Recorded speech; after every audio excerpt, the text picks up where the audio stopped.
J'aime ta présence, toi mon bien-aimé. Prends-moi dans tes bras d'amour, Jésus. Serre-moi comme ton cœur. Prends-moi dans tes bras d'amour, Jésus. Serre-moi comme ton cœur. J'aime ta présence. Si tu as péché, ce n'est pas le problème de Dieu. Dieu a donné la portion magique pour la solution de ton péché. Regarde à la croix.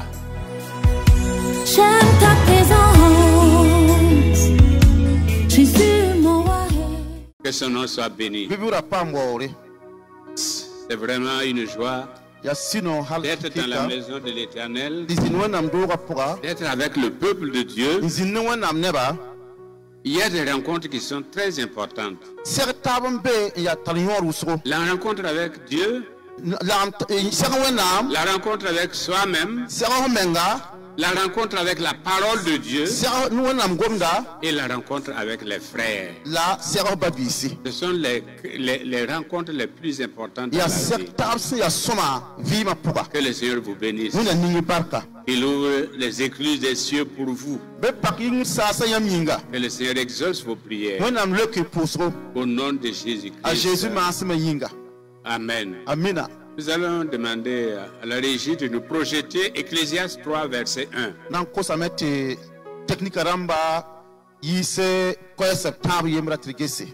Il y a un temps pour tout. Un temps pour toutes choses sous les cieux. Continuez, verset 2.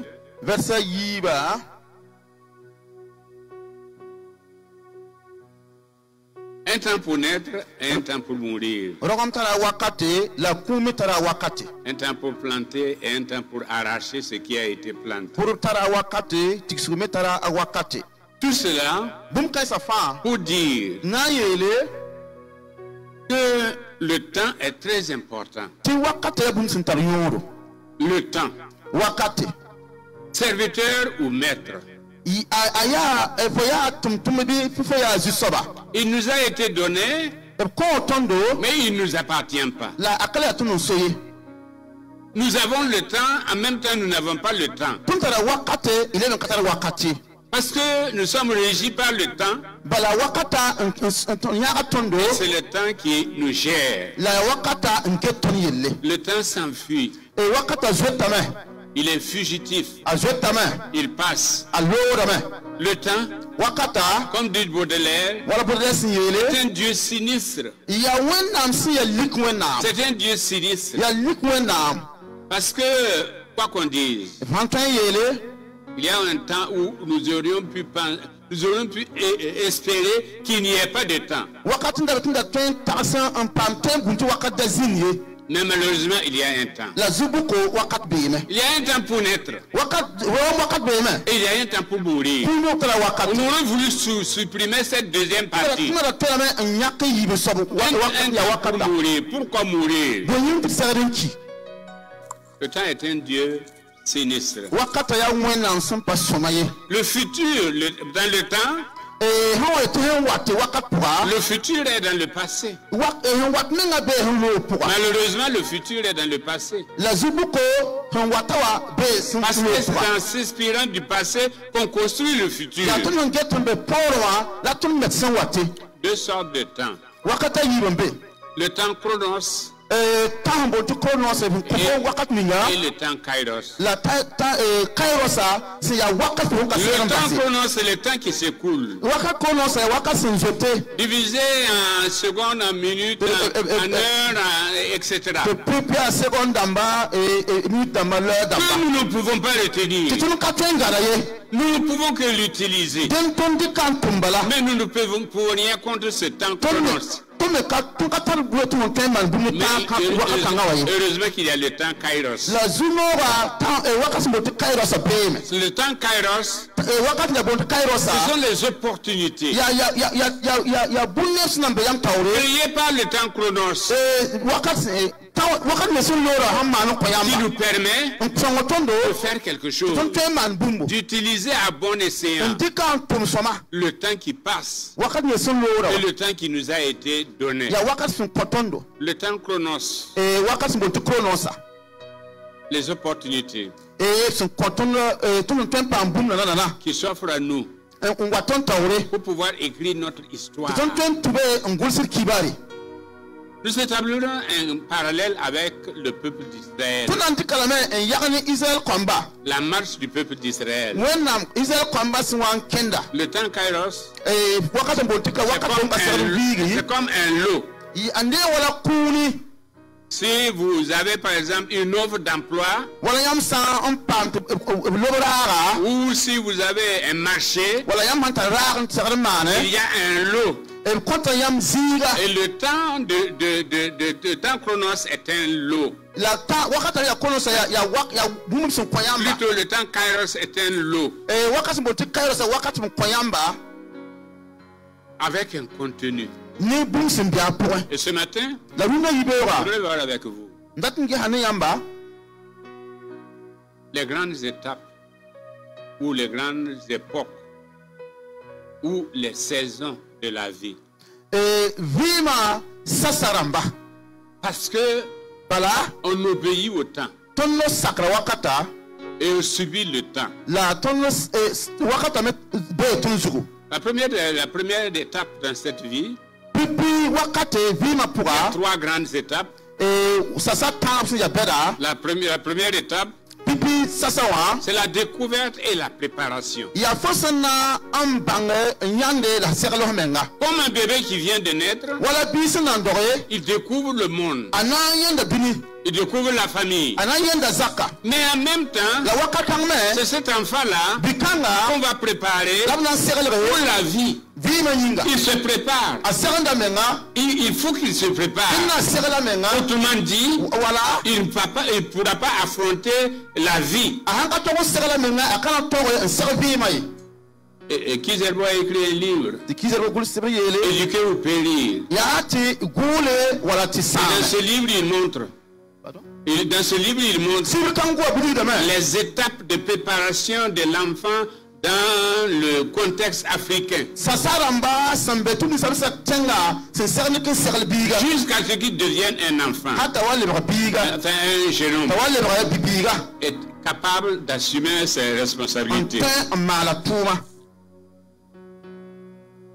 Préparation et découverte. Découvre ta saison. Et prépare-toi pour la mission que Dieu veut te confier. Dans cette étape, dans cette époque-là, il y a quelque chose, il y a au moins 3 à 4 choses que nous voulons voir. D'abord, il faut découvrir Dieu.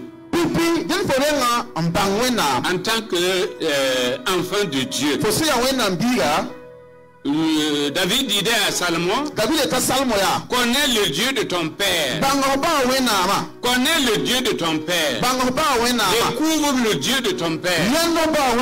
Fais connaissance une rencontre avec le Dieu de ton père. Connais le Dieu de ton père. Et Paul disait, à la fin de sa vie, il disait, je sais en qui j'ai cru. Je sais en qui j'ai cru. J'ai découvert Dieu. J'ai découvert Dieu. Vous savez, nous l'avons dit à plusieurs reprises, on ne peut pas manifester Dieu en public si on ne l'a pas connu en privé. Moi, je connais. Jésus, je connais.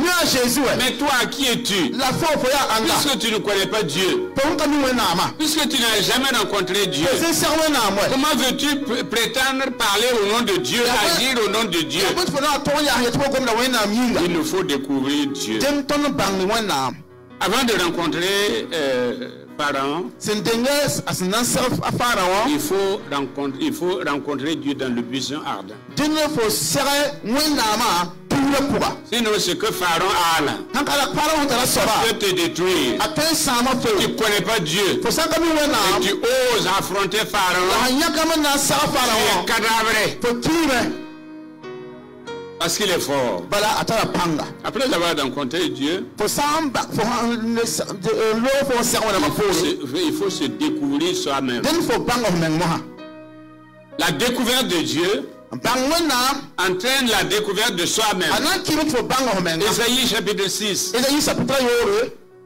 Ésaïe est allé dans la maison de Dieu. Il a découvert Dieu. Mais en même temps, il s'est découvert. C'est là qu'il a dit: je suis un homme perdu. Parce que je suis un pécheur.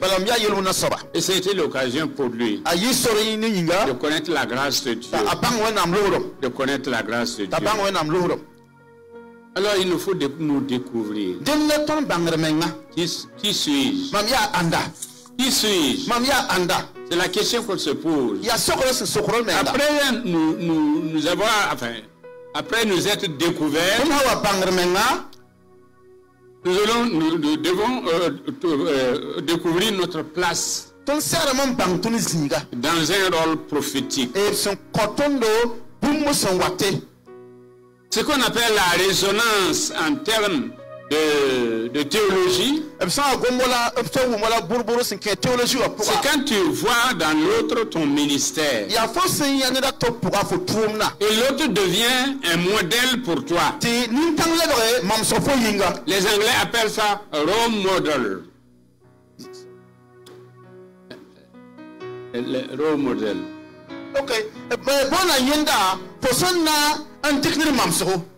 Parce que tu as trouvé quelqu'un prophétiquement, quelqu'un qui t'a attiré.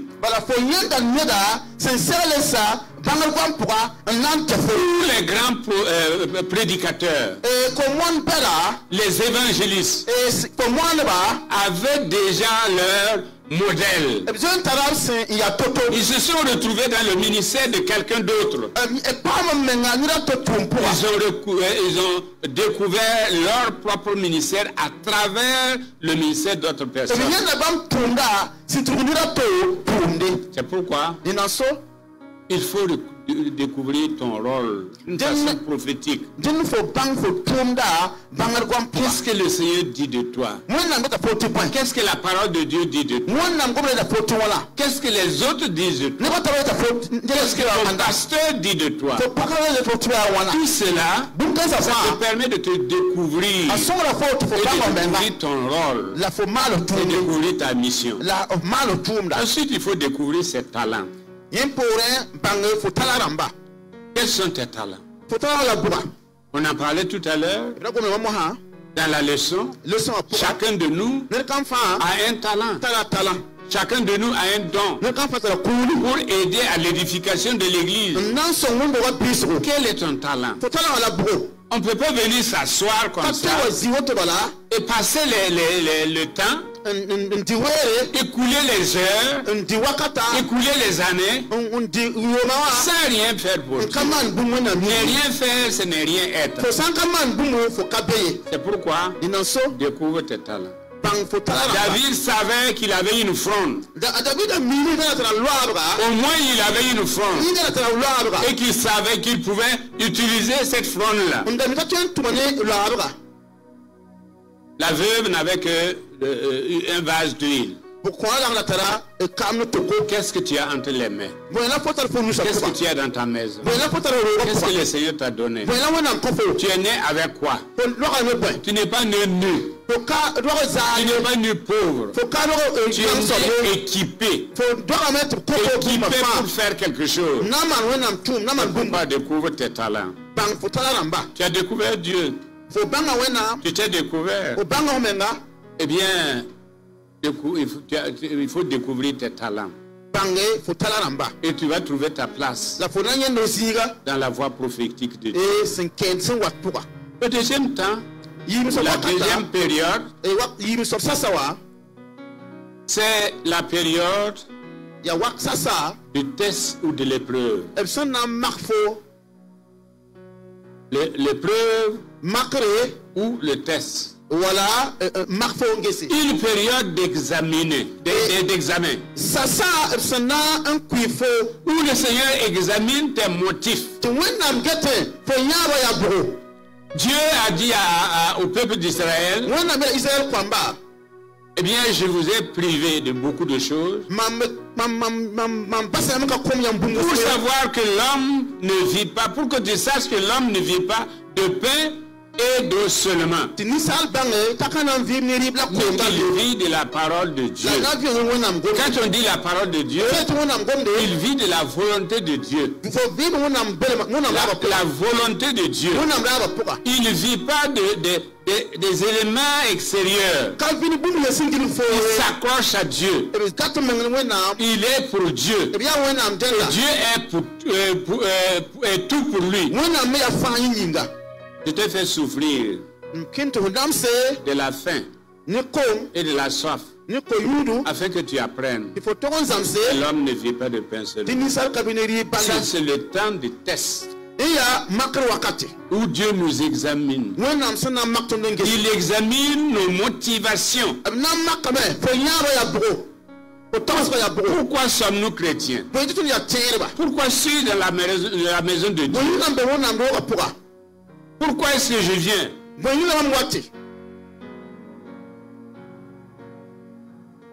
Et Dieu examine le tout.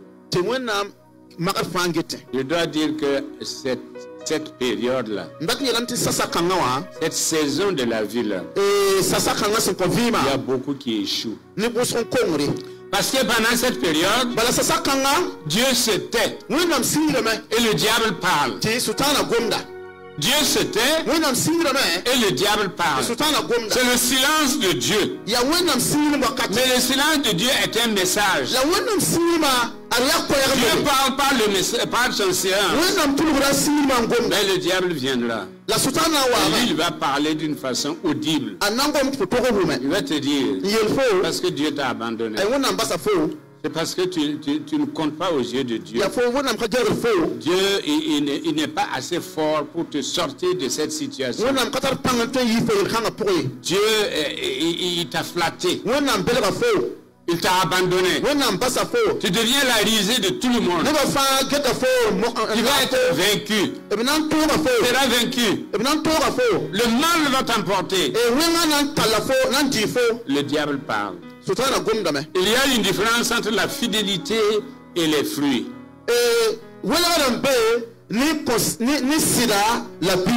Tu es fidèle à Dieu. Tu n'as rien fait. Tu n'as pas commis de péché. Et cependant, tu traverses des moments difficiles, des moments incompréhensibles, des situations inconfortables. Parce que c'est pendant cette période qu'on connaît la maladie, qu'on connaît l'échec, qu'on connaît la perte des êtres chers.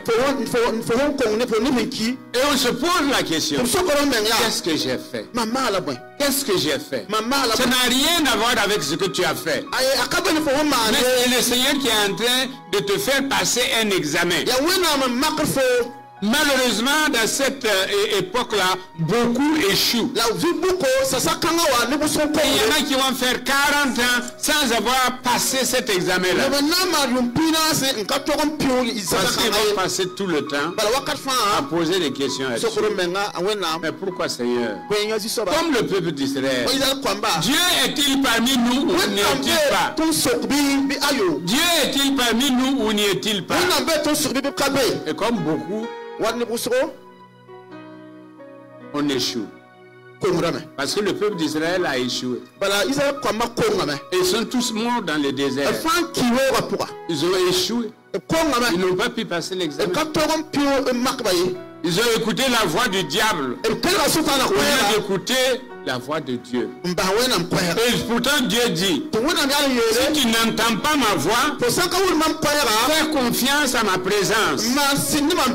Même si tu n'entends pas ma voix, fais confiance à ma présence. L'Éternel est mon berceau. Même dans la vallée de l'ombre de la mort, ta présence est avec moi. Il n'a pas dit ta voix, il dit ta présence. La présence de Dieu ne nous quitte jamais. Je ne t'abandonnerai jamais. Je ne te délaisserai point. À un moment donné, pourtant à un moment donné, nous pensons que Dieu nous a abandonnés. Nous pensons que Dieu nous a délaissés. Il ne jette plus un regard favorable sur nous. C'est un temps de test. Et même la fidélité, même ta fidélité, même ta rigueur peut même te créer des problèmes. Ta fidélité te crée des problèmes. Et tu te poses des questions. Est-ce que c'est bien de servir l'Éternel? C'est ce que dans Agir, on s'est posé la question, c'est dans Malachie. Est-ce que c'est bien de servir l'Éternel? Parce que nous avons été, Élie a dit ça. Moi j'ai été fidèle. J'étais servi fidèlement. Et voilà qu'aujourd'hui, je suis là à fuir. Et je fuis le mal. Et je fuis l'incarnation du mal. Même ta fidélité peut te créer des problèmes. Il y a ce temps de test là. Ne crois pas. Parce que tu es fidèle à Dieu, tu vas échapper. Au contraire. Et bien c'est pendant ce temps que Dieu va encore te laisser. Parce qu'il est en train de t'émonder pour que tu portes encore beaucoup de fruits. Et pendant ce temps où tu es bonne, ça fait mal. C'est pourquoi dans Jérémie il est dit, si tu faiblis au jour de la détresse, ta force n'est que faiblesse. Parce que tout ce que tu as accumulé comme lecture de la parole de Dieu, comme méditation, comme prière, si dans le temps de test là, tu ne ressors pas ces arguments, tu ne ressors pas ces éléments, tu ne te sers pas de ton passé. C'est pourquoi je disais le passé construit le futur. Tu ne te sers pas de ton passé pour lutter, pour triompher. Tout ce que tu as accumulé comme force est devenu faiblesse. Un temps d'épreuve. Mais c'est un passage obligatoire. Un passage obligatoire. Les hommes vont t'en vouloir. Il y a eu des décès, pas mal de décès. Et souvent, quand tu entends des commentaires, il n'est pas bon de mourir. Parce qu'on va t'accuser, non, c'est parce que il y a ceci, il y a cela dans sa vie. Comme si soi-même on n'était pas candidat à la mort. Nous sommes nous-mêmes candidats à la mort. Mais c'est un temps où on va éprouver les vivants. Un temps de trahison. Un temps où on veut même t'écraser. Si on peut, on va t'écraser. Dans la tranquillité et le et sera votre force. Et sera votre force. La tranquillité et le repos. L'Éternel combattra pour vous. Vous gardez le silence. Pendant ce temps, Dieu est silencieux. Mais il n'est pas absent. Il est actif dans le silence. Je vais demander au Dieu. Vous allez me et après, nous allons prier pour des gens qui ont qui passe par ce temps-là. Pour que le Seigneur vous fortifie. Pour que le Seigneur aiguise votre vision. Que vous ne soyez pas découragés. Mais que vous puissiez trouver le courage nécessaire. Et puis avancer. Avancer.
Cette période de ta vie,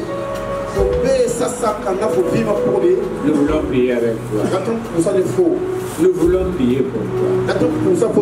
Et demander au Seigneur de te donner le stamina nécessaire pour que tu ne recules pas. Pour que tu ne recules pas, que tu puisses aller de l'avant, et que tu puisses te défaire.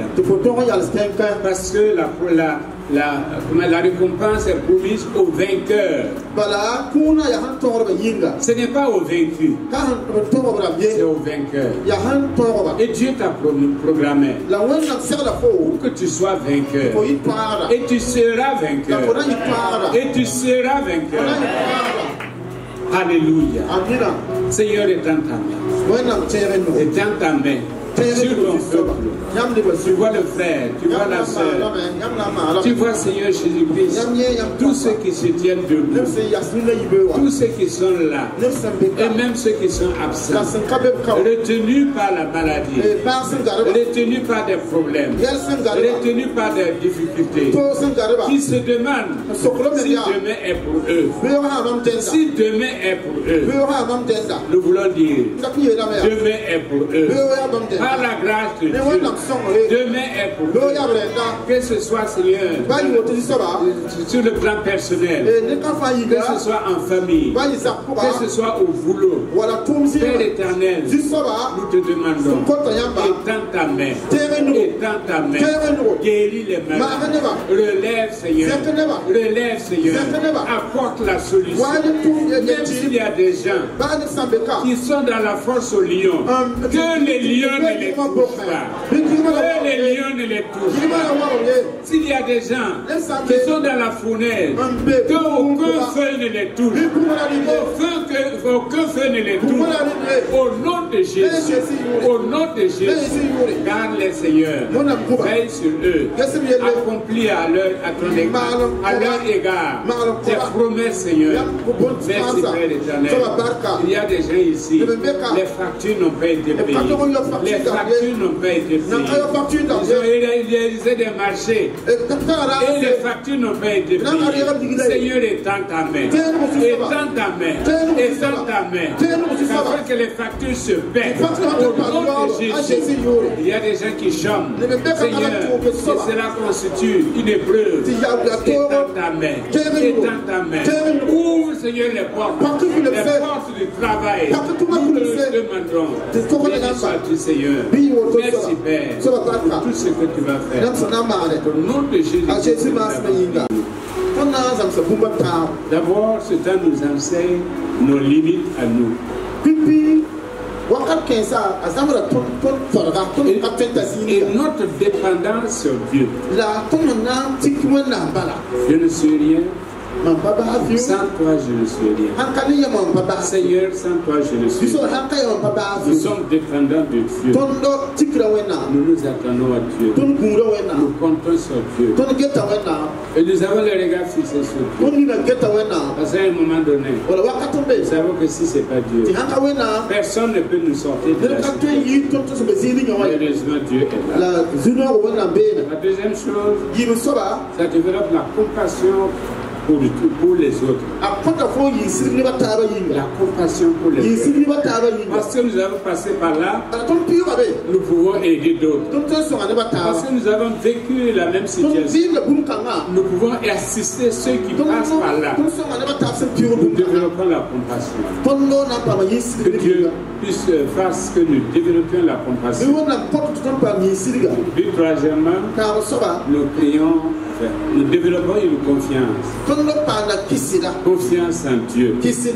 Confiance en Dieu. Parce qu'il y a des moments, il n'y a plus de plan B. Il n'y a plus de plan C. Nous avons appliqué le plan A. Et puis nous sommes bloqués. Mais il n'y a plus de plan. Tout ce qui nous reste, c'est de nous attendre au Seigneur. C'est ce que Daniel a fait. C'est ce que les compagnons de Daniel ont fait. C'est comme ça qu'ils ont triomphé. Il n'y avait plus de plan B. Daniel ne pouvait pas développer autre chose qu'aller dans la force de lion. Mais c'est là qu'il a su que son Dieu est digne de confiance. Son Dieu est digne de confiance.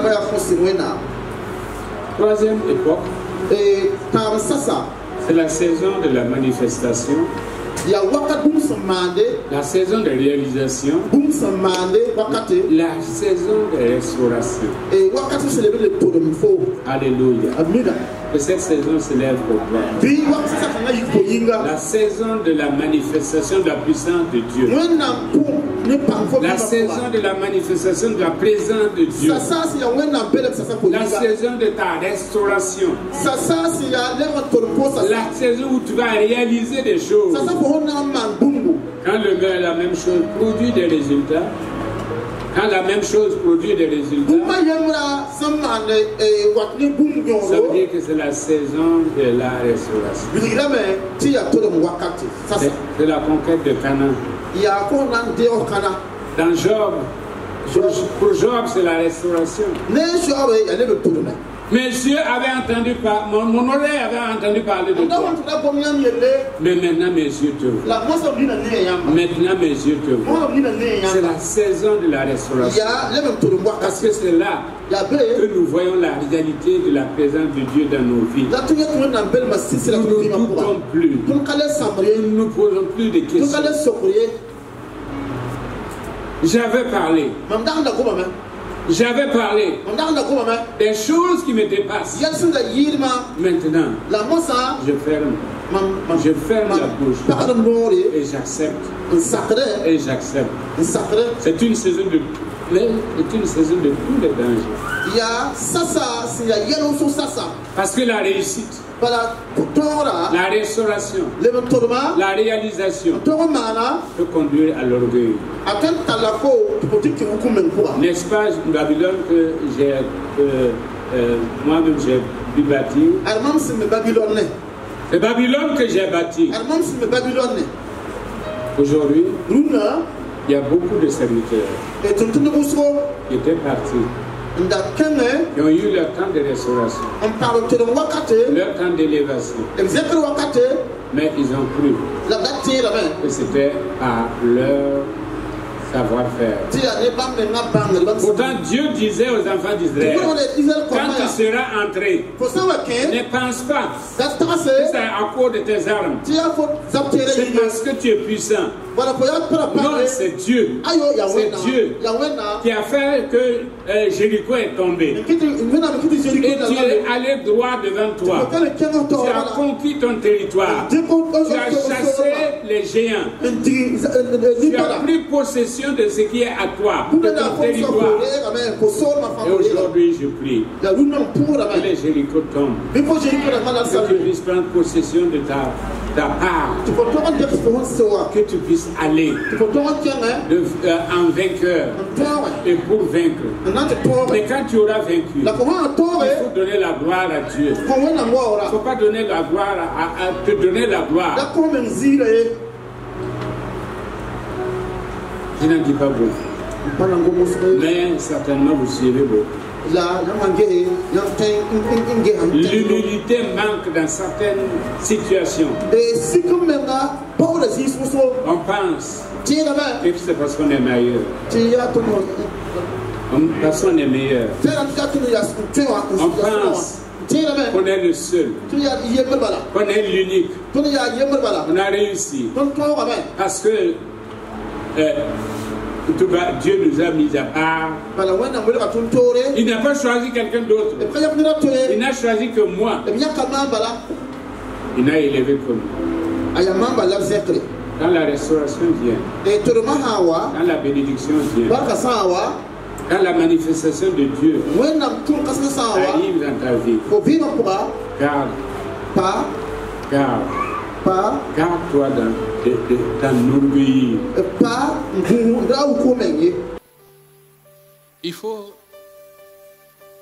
Il y a des choses à faire.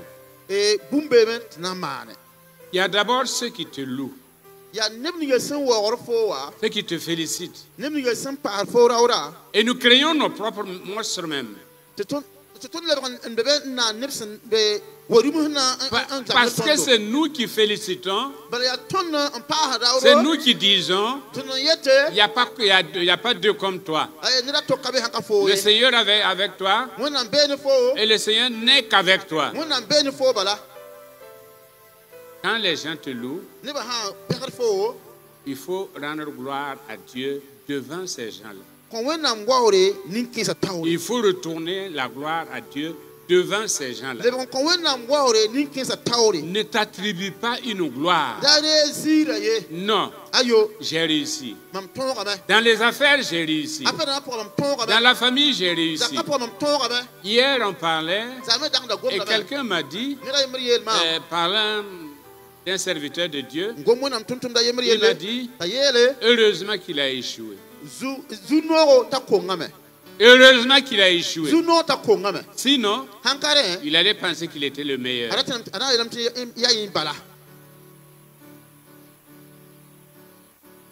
Construire un système de valeurs et de conviction.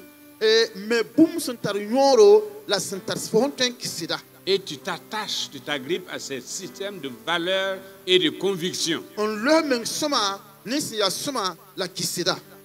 Ce qui t'a permis de réussir, agrippe-toi à cela. Ce qui t'a permis de réussir, accroche-toi à cela. Et ne quitte pas ça. Il y a des gens, le Seigneur leur a dit, au départ, j'étais avec toi. Mais maintenant, tu t'es éloigné de moi. Malheureusement, ces gens-là ont dit, je suis conscient mais c'est trop tard. Là, il y a Parbiora. Je suis conscient, mais c'est trop tard. Je suis allé trop loin pour revenir. Et puis finalement, forme des hommes qui vont assurer la relève et qui vont se souvenir de toi. Ils vont prendre la relève et qui vont se souvenir de toi. Parce que au Burkina Faso, chacun pense que l'histoire commence par lui. Chacun pense que l'histoire commence par lui. Donc si tu travailles seul, si tu isoles les autres, si tu négliges les autres, si tu ne formes pas des gens autour de toi qui vont se souvenir de toi, eh bien, ta réputation ne durera pas. Mais forme des gens. Investis-toi dans la vie des gens, des uns et des autres. De manière, quand ils te quittent, ou quand tu aurais quitté, nous n'aimons pas conjuguer ce verbe quitter là. Mais tu vas quitter, tu seras obligé de quitter. Quand tu vas quitter, qu'on se souvienne de toi. Qu'on se souvienne de toi. Et qu'il y ait une relève. Il y a des gens, il y a des ministères. Si le leader n'est pas là, c'est la débandade. C'est la débandade. Parce qu'on n'a formé personne. On n'a formé personne. Que le Seigneur nous aide.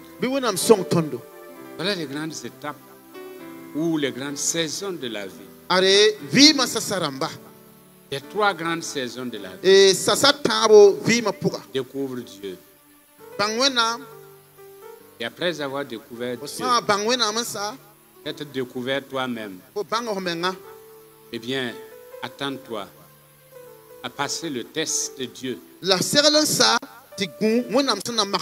Et il faut réussir le test. Ne reste pas dans le test. Ne reste pas dans l'examen. Parce que après ça, et bien après la pluie, vient le beau temps, la réalisation, la restauration, où tu verras la grâce de Dieu se manifester dans ta vie.